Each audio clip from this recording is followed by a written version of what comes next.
Hi குட்டீஸ், நான் தான் உங்கள் நக்ஷத்ரா. இன்றைக்கி நாம் கேட்க போகிற கதை சீன பட்டும் சூரிய அரண்மனையும். ரொம்ப காலத்துக்கு முன்னாடி சைனாவில் சென்னுன்னு ஒரு பையனும் அவனோட அம்மாவும் வாழ்ந்துட்டு இருந்தாங்க. அம்மா சீன பட்டு செய்கிறதுல ரொம்ப கெட்டிக்காரங்க. அவங்க வீவ் பண்ணுற ஒவ்வொரு துணியும் அவ்வளோ அழகாகவும் நேர்த்தியாகவும் இருக்கும். பட்டு துணியில் ஃப்ளவர்ஸ், பேர்ட்ஸு, சீனரிஸ்னு டிசைனாக வீவ் பண்ணுவாங்க. அதை வாங்க ஒரு பெரிய கூட்டமே காத்துக்கிட்டு இருந்துச்சு. ஒரு நாள் அம்மா அவங்க செஞ்ச பட்டு துணிகளை எடுத்துகிட்டு சந்தைக்கு போனாங்க. சீக்கிரமாகவே எல்லாம் வித்துடுச்சு. அந்த பணத்தில் வீட்டுக்கு தேவையான பொருட்களை வாங்கிட்டு இருந்தப்போ ஒரு அழகான ஓவியத்தை பார்த்தாங்க. அதில் ரெட், ப்ளூ, க்ரீன், எல்லோ கலர்ஸில் பெயிண்ட் பண்ண ஒரு அழகான பிரம்மாண்டமான அரண்மனை அப்படியே வானம் வரை போகிற மாதிரி இருந்துச்சு. சைடில் அழகான தோட்டம், நீரோடைகள், அதில் தேவதைகள் இருக்கிற மாதிரி படம் வரைஞ்சிருந்தாங்க. அம்மா அதை பார்த்துட்டே நின்னதை பார்த்த கடைக்காரர், இது பிடிச்சிருக்கா? இதுதான் சூரிய அரண்மனை, நிறைய தேவதைகளோட வீடு, கிழக்கு பக்கமாக ரொம்ப தூரத்தில் இருக்குன்னு சொல்லுவாங்க அப்படின்னாரு. அதை பார்த்ததில் மெய்மறந்து போன அம்மா செலவானாலும் பரவாயில்லன்னு அதை வாங்கிட்டாங்க. வீட்டுக்கு வந்ததும் சென்கிட்ட காமிச்சு, இவ்வளோ அழகாக ஒரு இடத்த பார்த்துருக்கியாடா, இந்த மாதிரி ஒரு அரண்மனையில் இருக்கணும்னு ஆசையாக இருக்குது, குறைஞ்சபட்சம் ஒரு தடவை போய் பார்த்துட்டாச்சு வரணும் அப்படின்னு சொன்னாங்க. அம்மா இப்படி எதையும் ஆசையாக சொல்லி சென் பார்த்ததே இல்லை. அந்த மாதிரி இடத்துக்கு போகிறத அவங்களால நினச்சி கூட பார்க்க முடியாது. அதை உணர்ந்த சென், அம்மா நீங்கள் ஏன் அதை பட்டு துணியில் வீவ் பண்ணக்கூடாதுன்னு கேட்டான். உடனே அவங்க அம்மா ரொம்ப எக்ஸைட் ஆயிட்டாங்க. நல்ல ஐடியா சென் அப்படின்னு சொல்லிக்கிட்டு டக்குன்னு அவங்க வீவ் பண்ணுற தறியை செட் பண்ணி பட்டு துணி டிசைன் பண்ண ஆரம்பிச்சிட்டாங்க. தினமும் நிறைய நேரம் அதில் ஒர்க் பண்ணாங்க. போக போக சாப்பிடாம தூங்காமல் மணிக்கணக்காக தறியிலேயே உட்காந்து சூரிய அரண்மனை டிசைனை வீவ் பண்ணாங்க. அவங்க கண் ரொம்ப வலிச்சிச்சு, கை மறுத்து போச்சு. அப்போவும் நிறுத்தலை. சென்னுக்கு ரொம்ப கவலையாக இருந்துச்சு. அம்மாவுக்கு தப்பான ஐடியா கொடுத்துட்டோமோ அப்படின்னு தோணுச்சு. கட்டாயப்படுத்தி ஓய்வெடுக்க வச்சான், சாப்பாடு கொடுத்தான். கொஞ்ச நேரம் தூங்கிட்டு என்னால் அதை விட்டு இருக்கவே முடியலன்னு மறுபடியும் தறிக்கு போயிடுவாங்க. ஒரு நாள் அவங்க அம்மா செஞ்சிட்டு இருந்த பட்டு துணியை கையில் வச்சு அழுதுட்டு இருந்தாங்க. தறி காலியாக இருந்துச்சு. சென் என்னம்மா ஆச்சுன்னு பதறிக்கிட்டு கேட்டான். நான் செஞ்சு முடிச்சிட்டேன்டா, அதை கையில் வச்சுட்டு இருக்கிறப்போ சூரிய அரண்மனையிலேயே இருக்கிற மாதிரி எனக்கு இருக்குன்னு ஆனந்த கண்ணீரோட சொன்னாங்க. அந்த பட்டு துணியை விரிச்சு காட்டினாங்க. அப்படியே ஒரு அரண்மனையை நேரில் பார்த்த மாதிரியே இருந்துச்சு. எனக்கு அப்படியே உள்ளே போயிடலாம் போல இருக்குமான்னு சென் சொல்ல, திடீர்னு ஒரு பெரிய காற்று வந்து பட்டு துணியை எடுத்துகிட்டு போயிருச்சு. கிழக்கு நோக்கி அந்த துணியை இழுத்துக்கிட்டு போன மாதிரி இருந்துச்சு. ஐயோ, என் அரண்மனை போச்சேன்னு சொன்ன அம்மா அப்படியே மயங்கி விழுந்துட்டாங்க. அம்மாவை தூக்கிட்டு போய் படுக்க வச்சான். ரொம்ப நேரம் கழித்து கண் முழிச்ச அம்மா, சென் நீ போய் என்னோட பட்டு துணியை கொண்டு வா, அது இல்லாமல் என்னால் வாழவே முடியாதுன்னு சொன்னாங்க. கவலைப்படாதீங்கம்மா, அதை நான் எப்படியாச்சும் கண்டுபிடிச்சி கொண்டு வரேன்னு சொல்லி கிளம்பின சென் கிழக்கு பக்கமாக ரொம்ப நேரமாக தேடினான். ஆனால் கிடைக்கவே இல்லை. அதை கண்டுபிடிக்காமல் வீட்டுக்கு போகக்கூடாதுன்னு முடிவு பண்ணி நாள் கணக்காக தேடினான். பல வாரங்களுக்கு அப்புறமா ஒரு பெரிய காட்டில் தனியாக ஒரு குடிசை இருந்துச்சு. அதோட வாசலில் ஒரு வயசான பாட்டி உட்கார்ந்துருந்தாங்க. சென்னை பார்த்து, யாருப்பா நீ, இந்த காட்டுக்குள்ளே என்ன பண்ணுற அப்படின்னு கேட்டாங்க.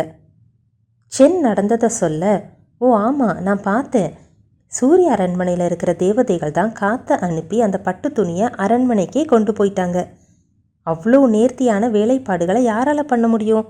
அதனால் அதை மாதிரியாக வச்சு நெசவு செய்ய பழகிட்டு இருக்காங்கன்னு சொன்னாங்க. அப்படியா?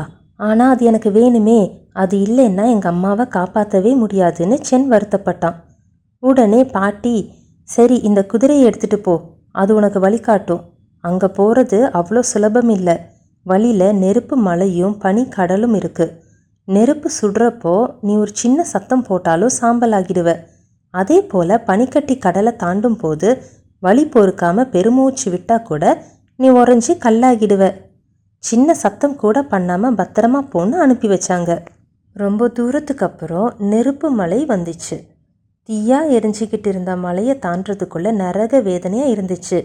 ஆனால் அம்மாவை நினச்சி பல்ல கடிச்சிட்டு சத்தம் போடாமல் மலையை கடந்து போனான். நெருப்பு மலையை விட்டு வெளியே வந்ததும் அவனோட காயங்கள் மாயமாக மறைஞ்சிடுச்சு. கொஞ்ச தூரத்தில் பனிக்கட்டி கடல் வந்துச்சு. கண்ணு கெட்டின தூரம் வரைக்கும் பனிக்கட்டி தான் தெரிஞ்சிச்சு. பனிப்பாறைகளுக்கு இடையில் குதிரை போனப்போ அவனோட இதயம் கூட ஃப்ரீஸ் ஆன மாதிரி இருந்துச்சு. அப்போ கூட சத்தம் போடாமல் கடும் குளிரையும் தாங்கிக்கிட்டான். கடைசியாக கரைக்கு வந்தப்போ நல்ல வெயில் அடித்து அவனை கதகதப்பாக்கிருச்சு. கொஞ்சம் தூர பயணத்தில் சூரிய அரண்மனையை பார்த்தான். அப்படியே அவங்க அம்மா பட்டு துணியில் டிசைன் பண்ண மாதிரியே இருந்துச்சு. அதை வியந்து பார்த்துக்கிட்டே உள்ளே போனான். ஒரு பெரிய ஹால், அதில் 12 தேவதைகள் ஆளுக்கு ஒரு தறி வச்சுக்கிட்டு ஏதோ வீவ் பண்ணிக்கிட்டு இருந்தாங்க. அந்த ஹாலோட சென்டரில் அவங்க அம்மா செஞ்ச பட்டு துணி தொங்கிட்டு இருந்தது.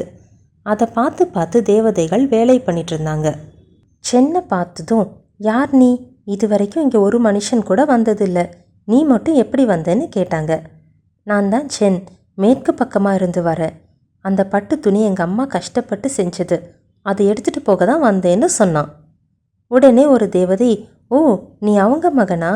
உங்கள் அம்மாவோட வேலைப்பாடுகள் ரொம்ப அற்புதமானது. நாங்கள் தான் மந்திர காற்றை வச்சு இங்கே கொண்டு வந்தோம். அதை பார்த்து அதே மாதிரி வீவ் பண்ண பழகுறோம். ஆனால் அவ்வளோ நேர்த்தியாக அழகாக எங்கள் யாருக்குமே வரல. அதனால் நாங்கள் பழகுற வரைக்கும் அது இங்கேயே இருக்கட்டும்னு சொன்னாங்க. அதை கொண்டு போகலைன்னா எங்கள் அம்மாவை காப்பாற்றவே முடியாது. இரவு பகலாக கஷ்டப்பட்டு செஞ்சாங்க. அதை அவங்க உயிராக நினைக்கிறாங்க. சூரிய அரண்மனை அவங்களுக்கு ரொம்ப பிடிச்சிருச்சு. அதுக்காக தான் உயிரை பணயம் வச்சு இந்த கடினமான பாதையை தாண்டி வந்தேன். தயவு செஞ்சு அதை கொடுத்துருங்கன்னு கெஞ்சி கேட்டான். தேவதைகளுக்கு அவனை பார்க்க பாவமாக இருந்துச்சு. எல்லாரும் சேர்ந்து பேசி ஒரு முடிவுக்கு வந்தாங்க. இன்னைக்கு ஒரு நாள் இரவு மட்டும் எங்ககிட்ட இருக்கட்டும். நைட் ஃபுல்லாக இருந்து இதை முடிச்சிடுறோம். நாளைக்கு காலையில் நீ துணியை எடுத்துட்டு கிளம்பலாம்னு சொன்னாங்க. சென்னும் ஒத்துக்கிட்டான். அவனை ஓய்வெடுக்க சொன்னாங்க. அவனை ஓய்வெடுக்க சொல்லிட்டு இரவெல்லாம் தேவதைகள் கஷ்டப்பட்டு கண்முழிச்சு தறியில் வேலை செஞ்சாங்க. அப்போ தான் சென்னோட அம்மா எவ்வளோ கஷ்டப்பட்டு அதை செஞ்சுருப்பாங்கன்னு புரிஞ்சுது. சென்னும் நைட்டெல்லாம் தூங்காமல் தேவதைகளுக்கு ஹெல்ப் பண்ணிகிட்டே இருந்தான். காலையில் சூரிய வெளிச்சம் வந்துச்சு. ஆனால் சிலரால் முடிக்க முடியல. முடித்தவங்களோடது அம்மாவோடது அளவுக்கு அழகாகவும் நேர்த்தியாகவும் இல்லை. நான் இதை எடுத்துகிட்டு போகட்டுமா, இல்லை உங்களுக்கு இன்னும் கொஞ்சம் நேரம் தேவைப்படுமான்னு சென் தயங்கிக்கிட்டே கேட்டான். தேவதைகளுக்கு ஏற்கனவே அவன் அம்மா மேலே வச்சிருந்த பாசத்தை பார்த்து சென் மேலே நல்ல அபிப்பிராயம் இருந்தது. கடுமையான தடைகளை தாண்டி வந்ததில் அவனோட வீரத்தையும் இரவு முழுக்க ஹெல்ப் பண்ணப்போ அவனோட நல்ல குணத்தையும் பார்த்து சென்னுக்கு உதவ நினைச்ச தேவதைகள் அவனை உடனே அனுப்ப ஒத்துக்கிட்டாங்க. அம்மாவோட பட்டு துணியில் கீழே ஒரு மந்திரை வார்த்தையை எழுதி சென்கிட்ட கொடுத்தாங்க. ஆனால் ஒரு கண்டிஷன், உங்கள் அம்மா சரியானதும் அவங்க சூரிய அரண்மனைக்கு வந்து எங்களுக்கு அதே மாதிரி பட்டு துணி செய்ய சொல்லித்தரணும்னு சொன்னாங்க. இதை விட எங்கள் அம்மாவுக்கு சிறந்த பரிசு ஏதாச்சும் இருக்குமான்னு கேட்டு சந்தோஷப்பட்டான் சென். தேவதைகள் கொடுத்த மந்திர பாயில் ஏறி உட்கார்ந்ததுமே வீட்டுக்கு போயிட்டான். அவங்க அம்மா அரை மயக்கத்தில் எலும்பும் தோலுமா படுத்திருந்தாங்க. சென் பட்டு துணியை அம்மாவோட கையில் வச்சு, அம்மா உங்கள் அரண்மனையை கொண்டு வந்துட்டேன்னு சொன்னதும் கண்முழிச்சு பார்த்து பட்டு துணியை தொட்டு பார்த்து சந்தோஷப்பட்டாங்க. அப்படியே எழுந்து பட்டு துணியை விரித்து பார்த்தாங்க. அதில் எழுதின மந்திர வார்த்தையில் இருந்து ஒரு ஒளி வந்து அம்மா மேலே வெளிச்சத்தை பாய்ச்சிச்சு. உடனே சோர்வெல்லாம் போய் தெம்பாயிட்டாங்க. பட்டு துணி பறந்து போய் நேர் முன்னாடி நின்றுச்சு. அதை பிடிக்க போன அம்மாவும் சென்னும் அதை தொட்டதும் அரண்மனைக்கே போயிட்டாங்க. அவங்களுக்காக காத்துட்டு இருந்த தேவதைகள் உற்சாகமாக வரவேற்றாங்க. தான் ஆசைப்பட்ட சூரிய அரண்மனைக்குள்ளே போகிறப்போ அம்மாவுக்கு அவ்வளோ சந்தோஷம். அங்கேயே தங்கி தேவதைகளுக்கு தனக்கு தெரிஞ்ச வேலைப்பாடுகளையும் நுட்பங்களையும் சொல்லி கொடுத்துட்டு கிளம்புனாங்க. ஏகப்பட்ட பரிசு பொருட்களை கொடுத்து வாழ்த்தி அனுப்பி வச்சாங்க தேவதைகள். வீட்டுக்கு வந்து சந்தோஷமாக நிறைவாக வாழ்ந்தாங்க அம்மாவும் சென்னும். இந்த கதை உங்களுக்கு பிடிச்சதுன்னா லைக் பண்ணுங்கள், ஷேர் பண்ணுங்கள், சப்ஸ்கிரைப் பண்ணுங்கள்.